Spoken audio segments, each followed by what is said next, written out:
Estamos aquí con el maestro Carlos Amarón. Él es maestro de piano en la Escuela Superior de Música y decidí hacer la entrevista porque quiero que me conteste estas preguntas acerca de la vida profesional de un músico como él.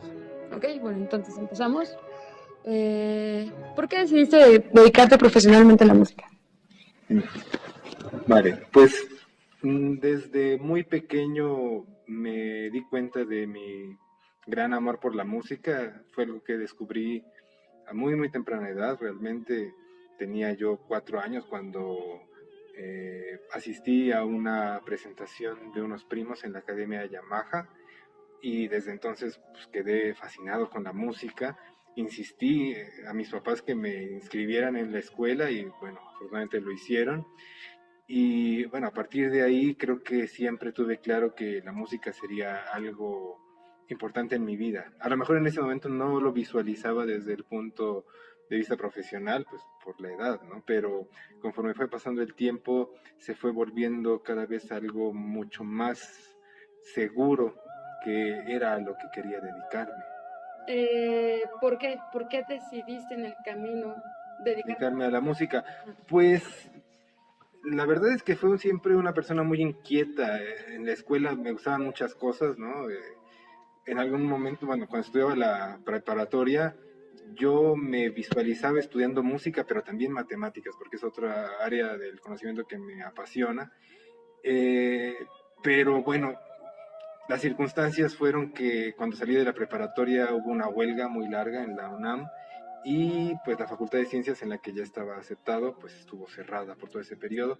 Coincidió con mi primer año de licenciatura en la superior, y pues me di cuenta de la enorme cantidad de trabajo que representaba cursar la carrera, y que hacer otra carrera paralela iba a ser muy difícil. Además tenía el ejemplo de otros compañeros que pues lo estaban haciendo y pues se las veían un poco negras, ¿no? Era complicado llevar las dos carreras. Algunos lo hicieron con éxito, pero yo no me sentía capaz quizá de hacer ambas cosas, porque cada día descubría que requería mucho tiempo para dedicarle a la música. Además, bueno, yo estudiaba piano, por supuesto, pero pues siempre me llamó mucho la atención también la composición, y en algún momento incluso pensé en la dirección de orquesta. En fin, la música me estaba absorbiendo mucho tiempo, que quizá no podría dedicarle es un tiempo de calidad a otra carrera. Y bueno, pensé quizá más adelante pues estudiar otra carrera, pero al menos el instrumento, el piano, si no lo estudias ahora mismo, después va a ser mucho más difícil, ¿no?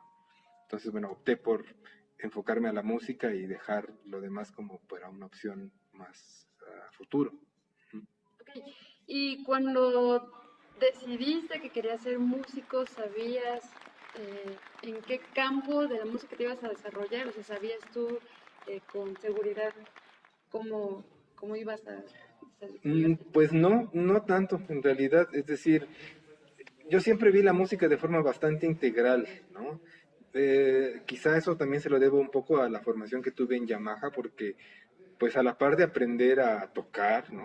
Pues componíamos, improvisábamos, hacíamos ensambles. eh, Siempre me atrajo muchos aspectos de la música, no únicamente la ejecución, ¿no? Cursando la carrera de piano, pues por esas mismas inquietudes me inscribí como oyente en materias pues como orquestación, composición, cursos de órgano, cursos de bajo continuo en clavecín. eh, Todo me llamaba mucho la atención, ¿no? Asistía mucho a seminarios de análisis de composición con Mario Lavista o con Elliot Antocol, es decir, gente que estaba más hacia el área de la composición, del análisis o de la teoría, ¿no? O también la historia de la música, cuando tomamos la clase de literatura pianística, que fue de la primera generación que la tuvo sin calificación porque era una materia optativa, pero pues fue algo también apasionante para mí. Es decir, se me abrieron muchas perspectivas estando en la carrera, y la verdad es que no quise desaprovechar ninguna de ellas. Y por eso, pues hoy en día, digo, mi faceta es como intérprete, pero no me veo como un intérprete encasillado a una sola actividad, sino un intérprete que puede fluctuar desde tocar solo, tocar música de cámara con cantantes, en orquesta, en ensambles, en fin, y un poco me ha tocado hacer de todo. Y bueno, hay que ser sincero, quizá hay cosas que disfruto más que otras, ¿no? Es decir, en alguna ocasión tuve oportunidad de trabajar como pianista en teatro y no me gustó nada, por ejemplo, ¿no?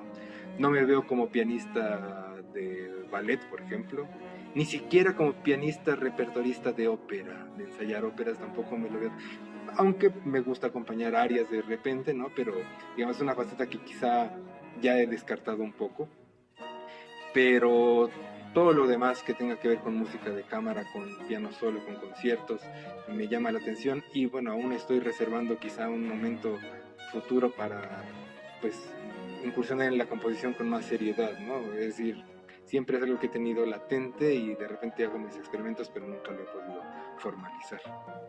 Ok, bueno, nos has dicho más o menos cómo es que andas por la vida profesional. ¿Cómo te preparaste para llegar hasta ahí? Sí, bueno, pues ya les hablé de mi formación inicial en Yamaha, después, bueno, pues mi maestra trabajaba también aquí en la superior, nos invitó a varios alumnos a integrarnos a la escuela y pues aquí tuve mi formación académica, digamos, más tradicional, ¿no?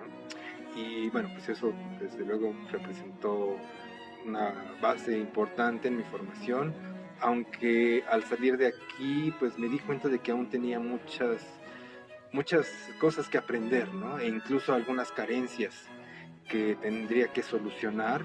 Y bueno, pues se presentó la oportunidad de salir a estudiar fuera, fui a audicionar a una escuela en España y pues ahí hice 3 años de especialización en piano y un año de especialización en música de cámara y pues en todo ese proceso creo que fui adquiriendo herramientas muy valiosas que al día de hoy me han servido pues para desarrollar mi actividad profesional.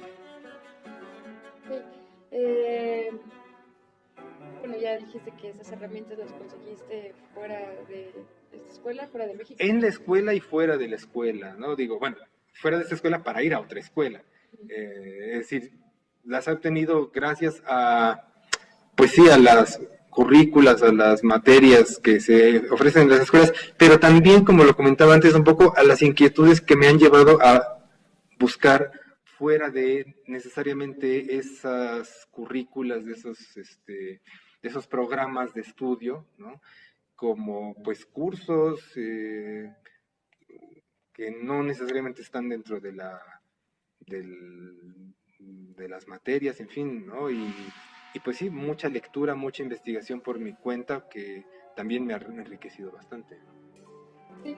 Eh, y bueno, ¿cómo es que una vez estudiando, saliéndote del país, estudiando en otra escuela, cómo te fuiste posicionando ya en el ámbito profesional? Ya, pues, bueno, en el ámbito profesional, es decir, hay un periodo, digamos, yo pienso como un periodo un poco intermedio que pues ocurrió justamente estando en España, eh, en el que pues ya me enfrentaba como profesional, ¿no? Aunque aún era estudiante, pero me enfrentaba como un profesional en el sentido de que ofrecíamos conciertos a nombre de la escuela para las empresas que la escuela, que apoyaban a la escuela con fondos, con recursos. Es decir, la escuela donde estudié es una escuela privada que recibe fondos de muchas instituciones. Entonces, a sus ensambles de cámara, a sus solistas, pues los envía a tocar para estas empresas, ¿no? Como un poco en agradecimiento, un poco el pacto que tienen con estas empresas. Entonces, la visión de la escuela Reina Sofía donde estudié es un poco que el alumno se forma en los escenarios, ¿no? Es decir, desde luego reciben sus clases en la escuela, pero tienen mucha actividad fuera de esas aulas en los escenarios. Entonces, esa es una manera un poco de iniciarse con el compromiso y la responsabilidad de un profesional, porque incluso pequeña paga recibíamos, pero ya recibíamos algo de dinero, ¿no? Entonces digo, cuando uno empieza a recibir un dinero por lo que está haciendo, empiezas a sentir el compromiso profesional, ¿no? No es el recital de la escuela en el que, bueno, pues a lo mejor te va bien, te va mal, no importa mucho, será para pasar un examen, a diferencia de cuando sientes una responsabilidad con alguien que está pagando, ¿no? Entonces, digamos, ese fue como un periodo de entrenamiento, ¿no? En lo profesional. pero ya al regresar a México, pues te enfrentas a la vida real fuera de la escuela, en la que tienes que pues ver por tus medios cómo ganar dinero, cómo hacer tu vida. Y bueno, pues yo llegué a México con la esperanza de entrar a la Compañía Nacional de Ópera como pianista, repetidor que le llaman, ¿no? Hice la audición y no me quedé, o sea, mi experiencia de llegada fue muy mala, ¿no? Entonces, bueno, pues obviamente no me quedé brazos cruzados y empecé a ver pues si podía conseguir alumnos, empecé a dar algunas clases y al poco tiempo se presentó la oportunidad de audicionar para la Orquesta Sinfónica Juvenil Carlos Chávez y bueno, en esa audición tuve éxito y me quedé como pianista de la orquesta. Y bueno, pues tuve la experiencia de estar en esa orquesta por 3 años. Fue una experiencia muy interesante trabajar como pianista de orquesta, aprender el repertorio orquestal, de repente, bueno, enfrentarme a cosas que ya antes había estudiado de alguna manera como bajo continuo, ¿no? Cuando se hacían obras barrocas, incluso utilizar el órgano en algunas obras que lo requerían, la celesta, ¿no? Que un instrumento muy interesante. Entonces, bueno, aprendí mucho de estar en la orquesta y también, bueno, después se presentó la oportunidad de entrar a dar clases en una escuela de nivel básico, básico digamos primaria, secundaria, ¿no? Entonces, bueno, entré a trabajar al colegio Cedros, Centro Escolar Cedros, y después pues me invitaron a integrarme a la Escuela Superior de Música cuando lamentablemente fallece la maestra Elizabeth Lozano y necesitan a alguien que pues que cubra horas de música de cámara, ¿no? Entonces así fue como me integré a la escuela haciendo música de cámara y acompañando también en esos primeros años, pues acompañé instrumentistas de la escuela, eh, trombonistas, tubistas, chelistas, violinistas, flautistas, un poco de todo, ¿no? Ok, ya cambié un poquito por aquí. Eh, la competencia. Eh, Sabemos que en este eh, mundo de músicos la competencia es muy fuerte, muy duro, ¿no? ¿Tú cómo le recomendarías a alguien que es, que es un músico que en nueva información, ¿no? ¿Qué le dirías si, si tuviera, bueno, si tuviera que enfrentarse ya? Decirle que la competencia es muy fuerte, ¿qué herramientas tú le darías, le recomendarías, cómo lo ayudarías? Claro, bueno, primero es darse cuenta de